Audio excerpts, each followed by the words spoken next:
All right, let me get started. Okay, so welcome everyone. Sorry we had technical issues with logging in for Zoom, so we're going to still end on time. And Andrea and I will just kind of, maybe there's no Q&A or we go a little quicker with our lightning talks.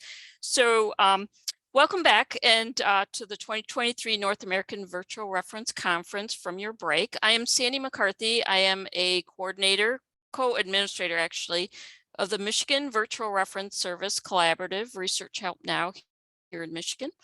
And I'm also a faculty librarian at Washtenaw Community College in Ann Arbor. I will also have a dual role. I am your moderator for the session, but I am also the first lightning talk along with Andrea. We do have Jennifer Cox, who's also going to be a from the State Library of Oregon, Answerland, who is also a moderator for the session, but I'm not sure if she is here. So I will handle both roles for going forward. And Dana is our technical support here. Thank you for everything. So just attendees, your video and audio have been turned off for the session. If you have any questions, use the Q&A. I believe the chat is disabled for us, so that's okay. And we may have time at the end. We're still going to try and end on time with our session. And just so you know, just announce with everything, there will be, the recordings will be available in 2 to 3 weeks from now. So give us some time. So our presentations are 2 20-minute lightning round talks. And I'm going to undo, can I do my, excellent, you can see my face now. My presentation is research or directional, an assessment of chat reference transcripts at a community college library. And also our second part is going to be joining me is Andrea Marshall, who is a volunteer with Answerland in Oregon, but she lives in New Jersey. And her discussion is information seeking with gray literature. So I'm going to begin right away. Let me start sharing my screen. And let me make sure I've got my presentation.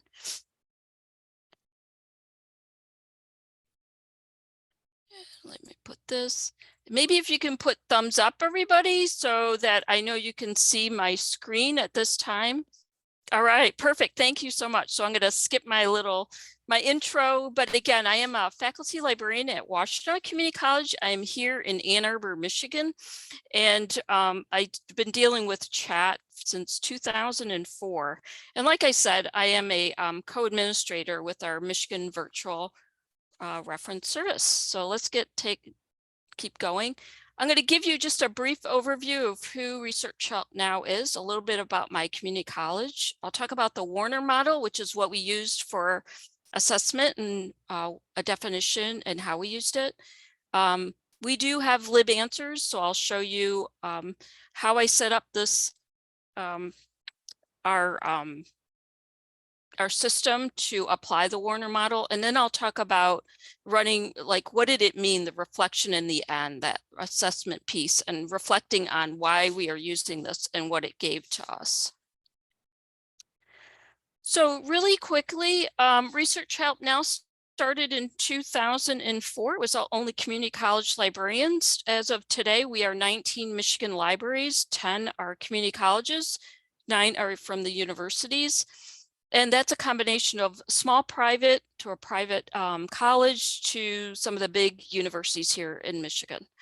We migrated to SpringShare LibAnswers right as the pandemic hit in February 2020. We were planning for it in the fall of 2019 and went live at the very end of February 2020. The collaborative at one point, we actually migrated from Question Point. We actually had Altarama. We've had almost every product you could think of that's out there, but we're happy at this point with our LibAnswers. We also, our collaborative, I should say, is part of the 24/7 co-op. We do use, as we migrated, a little piece that helps out with how I run my data and reflecting on it. My library, along with 10 others in our collaborative, did not have LibAnswers at the time of the migration as a separate module, although we had LibGuides and LibWizard. So 11 of us share one LibAnswers, but it still allows us to have our unique login and our unique, like, local level setup. So it actually works for us for sharing this one environment. A little bit about Washtenaw Community College. We have about 2,800 full-time students, about just shy of 8,000 part-time. There are about 21% are in person. There's less than 10% of a mixed mode. We are just shy of 20%, 27% of a virtual classroom. That means there's a scheduled time of meeting, but they meet virtually. And then they're just shy of 43% are what we call those online classes. So the Warner model was is a classification system for reference. This was introduced to us by our colleagues at Eastern Michigan University at one of our annual meetings in 2021. And after watching their presentation, I thought this is something we could adapt on our end, and that's how we pursued it. A definition for this is reference question classification to streamline reference services into a classification system of levels of reference questions. So going beyond just saying, hey, you've got, like a check mark of numbers, you're actually giving it a level from 1 to 4 when we actually look at our transcripts. And why we started doing this, we wanted to know what was our impact with chat reference and how we could, as our speaker this morning keynote was saying, tell your story, but this is a way of implementing this model and how we can reflect on the information now and kind of see what direction we're going and understanding the kind of questions that we are actually getting. Do know that the Warner model used more of a triage in some of the articles I have references for. They were talking about more of a triage system. In our reference chat, it's all librarians answering it. We also use the Warner model for in-person reference, and that I will not discuss today, but just make reference to it in certain parts. So we are using it for all types of reference, whether it's virtual, email, chat, and by phone. And so we're just interested in the types of questions that are coming from our patrons. There are 4 levels, like I said. Level 1 is non-resource based. Level 2 is skill based. Level 3 is strategy based. And level 4 is consultation. On my next slides, I'll define those for you. And we adapted this, so we tweak it as we fit, have types of questions and how we put into these categories of levels. And I went back in March and starting in the fall of 2021, when we decided we would go to adapt the Warner model, I went back starting with March 1st of 2020 and tagged all the transcripts all the way until September of 2021. And then from that point on, for the last year and a half, 2 years, I go in every couple of weeks and I tag our transcripts. If I remember each week, I do it, but I try to keep up with it from doing that.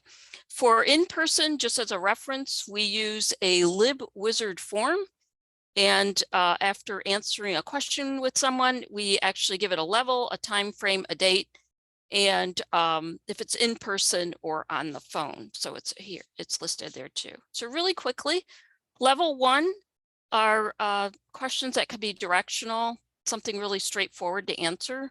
A lot of questions sometimes I see this in chat a lot. They're asking for different departments on campus, like how do I register? Where is the bookstore? Things like that. Library hours, printing, scanning, study room reservation, or open library space for groups, textbooks at the bookstore, questions specific for the bookstore, information about calculator, laptop loan, tech support, library fines, and so on. Level 2, skill-based, is a skill that follows some type of a procedure that you kind of repeat over and over, like how do I renew an item? How do I place a mail request, which is the Michigan Electronic Library request to borrow a book from a different library? How would you reserve a laptop? So you explain how to process that. How do you put a hold on one of our books?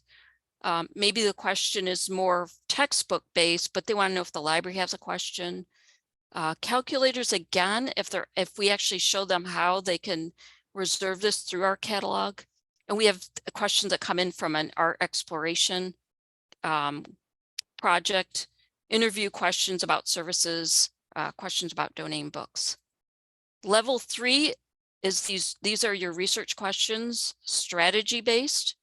You're using some type of research strategy or professional judgment, finding articles, books, ebooks on your topic, citation help, copyright questions, but all, basically that research. This is your true level of reference. And level 4, we call it consultation. That's what's also used in the Warner model. Strategy questions that need advanced subject expertise, in-depth consultation, such as a dissertation. We are a community college, we don't have that. We do have capstone classes. And also in chat, when a librarian can share screen, so it's more involved than chatting back and forth. These are the references. You have access to the slides afterwards, but you will have this as well. This is where the information. So really quickly, let me show you what's involved first. I keep looking at my time so that Andrea has time as well. The first thing is, once you do this, I set it up in LibAnswers. You set up your tags first. So it's a metadata, there's a tag tab, and you create a new tag. And so those were done for all the 4 levels, and also some subcategories. So we'd have admissions, bookstore, laptop, things like that. We can do a sub search as well. Once you have these tags set up in the system, you tag your transcripts. And so you go to the transcripts and you'll click on the icon that's for your transcript. You get your pop-up. I blurred out any for privacy, any of the names. And at the bottom of the transcript, you're going to find select tags to add, and then you add the tags. So you'll see on this pop-up the levels, and then there's some added ones as a secondary option to do. So this is all your first step. You're going to tag everything. Once you've got this all set up,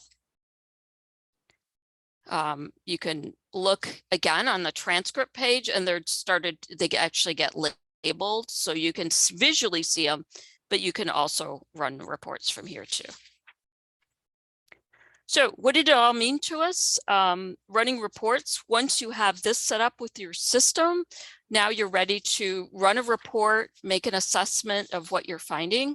So in LibAnswers, so I share the LibAnswers module with, so there's 11 of us in the share module. I limit to my library. If you have your own system, you don't have to. I limit by date. I had to do 1 year at a time. And then you can limit by tags, and you can view all of them at once, but you can limit each tag and look individually how many you have from each. You can also view the transcripts by tag as well. So I went through for all 3 years. I have 3 years worth. I went through February 12th of this year, so we are not quite at 1 year. So here's an example. This is focuses on tags of level 1, 2, and 3. This is for the first year. So March 1 of 2020 through February 28th of 2021. I think I have a typo on my screen. And it gave me a visual of how many level 1s, 2s, and 3s. And so this is the beginning of the pandemic. Our campus had closed as well. In fact, the campus was closed this entire full year, and even a little bit after that. We had all kinds of chat questions coming in. This screen is showing you the second year from March 1 of 2021 through February 28th of 2022, and our chats have increased. You'll also see that level 3s increased and level 1s, but are still higher than a level 2. Level 2 are a lot of students. I can't find this article. They have the citation and they want to find it. They want to know if we have a specific book. So we have a lot of those questions in there as well. And so this is the last 12 months, and it only goes till February 12th of this month. I had to do a cutoff date, and you can see that a total. So although our level 3s, which is what we do want to see, which is more the research base, it's holding. It's, dropping some, but it's holding. But you can also see an assessment that our chats are dropping, and I'll explain that in the end, some possibilities as to why. Now, the screens I've shown you so far, actually, let me show you all 3 years together by level, and you're going to have a sum of all 3 years. So a level 1, we still get a lot of questions are a level 1, and a lot of them are at the beginning of our semester, other areas on campus. I did pull out our email chats prior to the pandemic. We had a listserv, people could send us a question. Nobody used it. So this was like a great increase. These numbers may not be high for all 3 years, but they are higher than 0. And so we found that implementing the email chats within LibAnswers using their form did create more questions. And I took a look here. You can see all 3 years and the different levels. We do still get level 3 where they submit to us what their research project is and what they're looking for. We do get a lot of level 1s too. And level 2s, again, a lot of those that come in, do you have this source? They're looking something very specific. Here is all 3 years combined. And you'll see that they're using it more for this level 1 that's coming through, more so than our 2s and 3s. And these are all answered by the librarians online. It's not that anything is, you know, redirected from there. So everyone is answering these questions. Here's a total of everything, email and chat for all 3 years by level. And you can see that between level 1 and level 3, those are the dominant ones. If you added level 2 and 3 together, it's a higher number.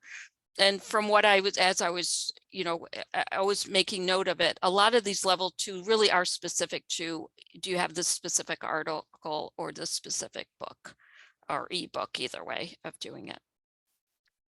So what did we learn? And I'll wrap up from here. We learned a lot, actually. We did learn that the Swarner model works really well for us. It works fabulous also for in-person. We still have a reference desk. We still get a lot of phone calls. I did not cross over. That is a next step to look at the levels of in-person versus on chat online, both in email and chat. So we did answer the question, are they more directional or are they research? Our students are using it for asking detailed research help for their college courses. We do notice in the last 12 months, there's a decrease, and reasons for this can be, we are offering more in-person classes. Our chat or our reference questions in person are increasing also. So that could be something that's kind of balancing it off, including we are getting more phone calls than what we did pre-pandemic, which I find interesting. So people are going back to calling us as well, where that was just close to nobody was calling us. It's just they come in person. We also implemented consultation with LibCal, that students can meet with us via a Zoom connecting, and those are all level 3s, and that has increased. So that may have a factor where chat is on a downside. Chat email has increased. Like I said earlier, we never had email. So this has also could offset our chat questions coming in for doing it. With the questions that are 1/3, you know, as a level 1, many are for other campus departments, and other campus departments have a chat service. Maybe perhaps students are lost, they're not sure where to ask their question, or maybe nobody's answering, I'm not sure. But there is still a large number, but they tend to be beginning of a term, which is when the semester begins, so all kinds of questions come in. We will continue to market our service. We always market during the beginning of our semester, pushing emails to faculty. We do it during our library instructions. We have a lot of faculty on board who promote getting help from a librarian. Not even if you're a remote class or online, you can reach us for various ways. This is only our first step of kind of assessing and reflecting the information, was reviewing the levels that we have. The next step is looking at more of transcripts of people with gratitude. What is nice about in person, we do have students who got help with their research paper or project. They come back and thank us. I got an A on that project. Thank you so much for your help from there. So I'm going to stop here and stop sharing. I'm going to pass this over to Andrea. And Andrea, you should be able to share your screen. Thanks very much, Sandra. I've had some kind of in the theme of today. Thank you very much. And what a wonderful talk. Thank you so much. It's really fascinating. And I have questions like we all do, I'm sure.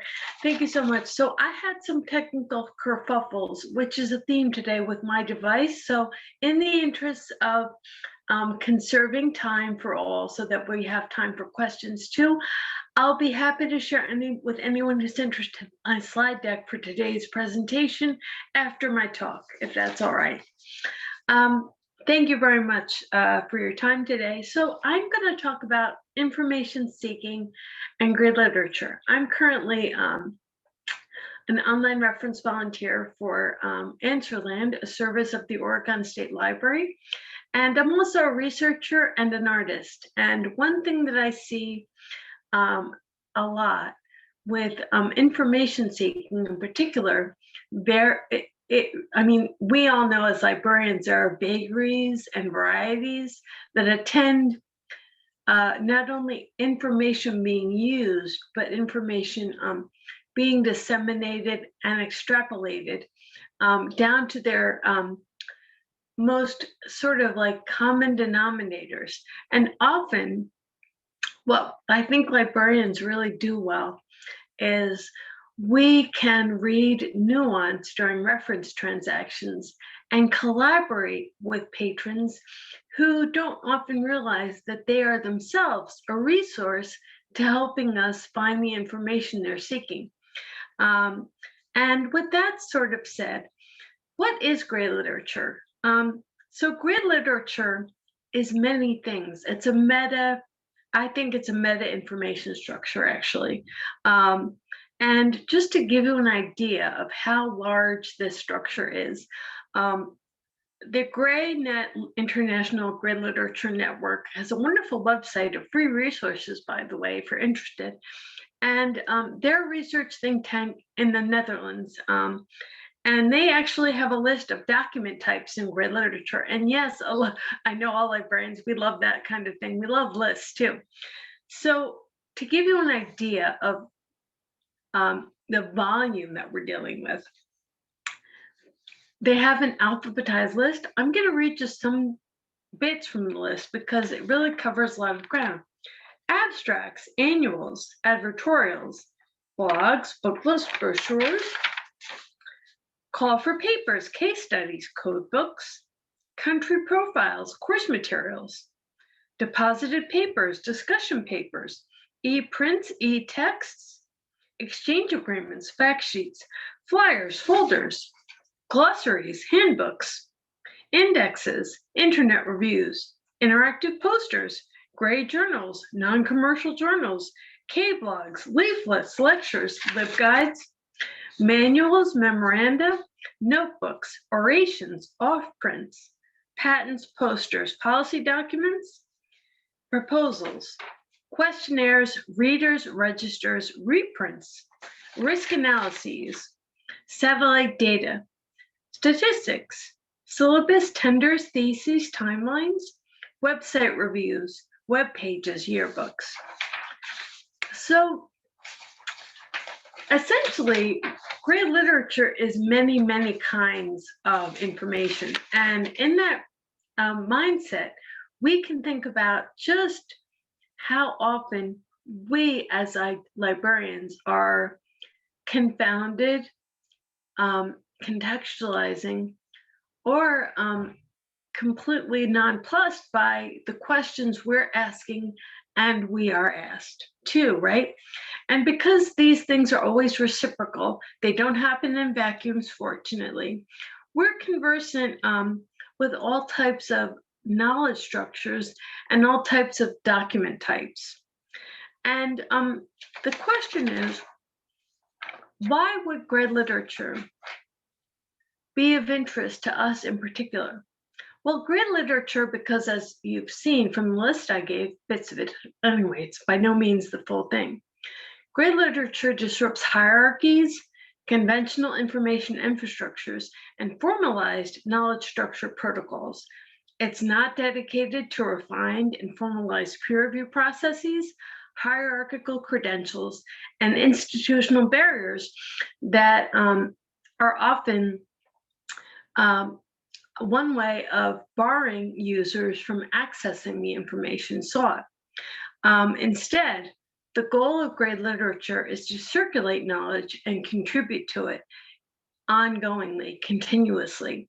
Information seeking with grade literature constructs opportunities for us and users to dismantle barriers, for expert amateurs to build communal values, for informal information infrastructures to become varied, porous, adaptable, and viable things that more can access rather than fewer. And it also allows us to engage with creative, non-traditional resources during virtual chat reference interviews too. I realize that while we librarians are contending with the values of information, such as it should be free, and we dedicate ourselves to bridging gaps and building bridges, we also encounter in our own work hierarchies, infrastructures, and formalized protocols. So how can grade literature be incorporated into our reference work online with all sorts of user communities? And I've seen during my work at Answerland, in the public and academic queues, we reach several states and several countries in conversation. So we need as much information as we can, as varied as it can be. And that's where good literature will be is really, and has been, I've seen, dynamically useful. And virtual reference in particular encompasses a multitude of online communications that include email, chat, text, video, and audio conversations and consultations on various platforms.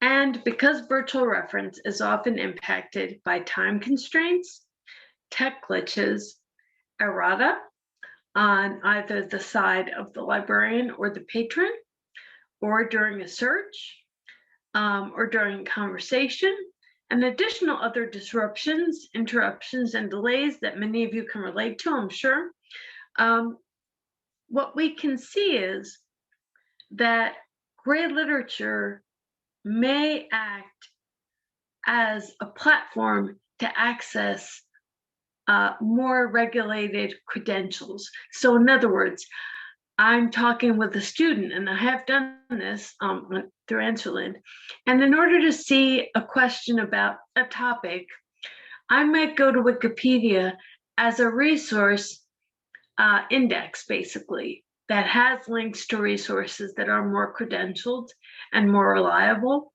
and more formalized. Now, this also links to information seeking as an iterative process, because I remember hearing about information seeking for the first time in the way back ago times of library school. And information seeking continues to evolve with online tools and digital platforms, as well as online resources. And it does involve discernment on the part of both librarians and patrons. And because in my mind, there's no question that it's an ongoing iterative process, the patron and the librarians can collaborate to build new knowledge structures together, to take down barriers and spread knowledge and create it too. And so to me, every reference interaction is an opportunity to contribute to knowledge, to build bridges and bridge gaps. Grade literature helps with this because it often is freely accessible. Preprint publications are one good example of grade literature. They may not have institutional barriers. Zines are one of my favorite genres of grade literature because they're amateurly published, self-published, self-created by smaller communities, and then they are distributed digitally and in physical spaces too. And they're very informal and support the idea of a community at large through the consumption of knowledge and through reading as conversation, that it's continuous, it's organic, it's adaptive, it's an ongoing thing that has no sign of stasis. That's why I find it really exciting too as a librarian. And grid literature is also built with collaborative, iterative processes where those consumers of knowledge are invited to become collaborative contributors of knowledge with community practices that constantly evolve and adapt and as needed to the communities they serve.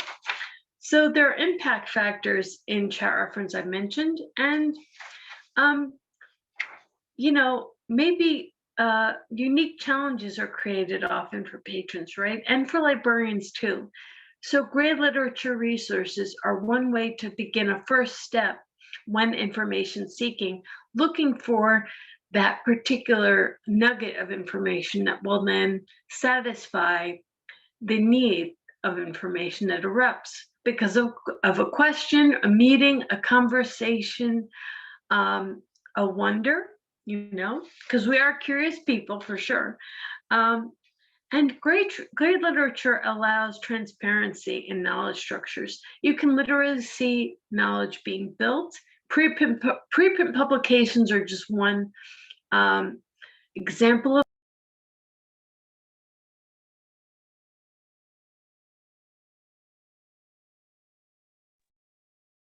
We seem to have lost. Andy, somehow you got muted.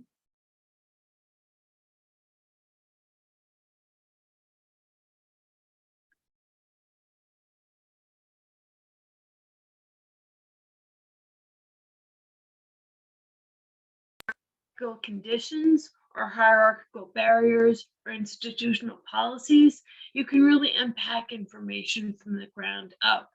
I think grid literature is very brass tacks, and so is information seeking. At the beginning anyway, it's very brass tacks. And what we need are concrete, accessible resources that we can begin conversations with, and also think about creatively and invite non-traditional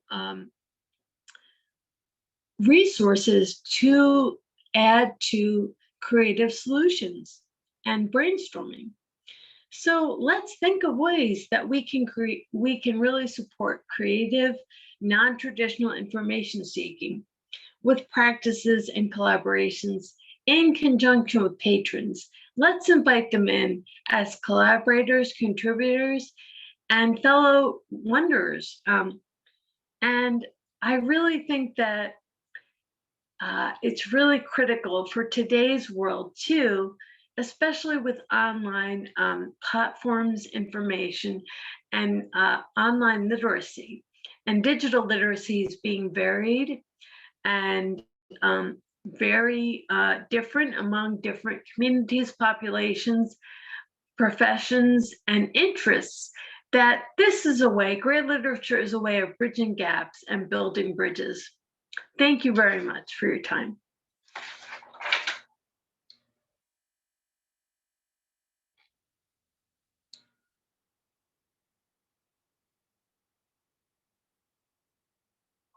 If anyone has questions, I'm happy to answer them too, but I'll leave it over to Sandra. Thanks so much. Oh, well, it looks like I can't start my video, but yeah, any questions that you may have? Sorry, I had to join a little bit late. I had some technical issues with the link there, but please feel free to drop your questions into the Q&A section. Little button down below and we'll get those over. And please, if you can, specify for which talk, either Sandra or Andrea, please.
We'll keep the Q&A open. I'm just muting myself because I'm next to our instruction room also, and there is a lively session going on next door. So I'm trying not to have that bleed into audio for here, but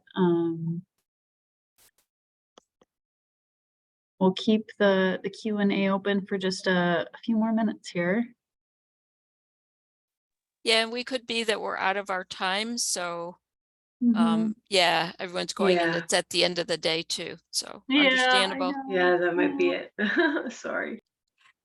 That's all right. Thanks for your determination and patience with a little bit of the I tech would issue. say, yeah, I say we just end our session, being that most are leaving and it is the time slot is up. Agreed. All right. Well, everybody have a Thank great rest of your